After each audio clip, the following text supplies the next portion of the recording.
ரைஸ்ல ice cream போட்டு சாப்பிடுங்க, பிஸ்கெட்ல ice cream தொட்டு சாப்பிடுங்க. ஃபர்ஸ்ட் நம்ம ஐஸ்கிரீம் எடுத்துக்கலாம், நம்ம ரைஸ் எடுத்துக்கலாம், இந்த கெட்ட ஒரு ஐஸ்கிரீமும் எடுத்துக்கலாம்.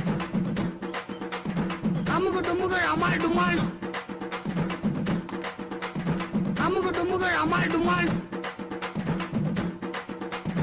அமுக டுமுக அமால் டுமால். A few moments later. First நம்ம கரஞ்சு போன ஐஸ்கிரீம் எடுத்துக்கலாம். அதே கரஞ்சு போன ஐஸ்கிரீம்ல பிஸ்கெட் எடுத்துக்கலாம்.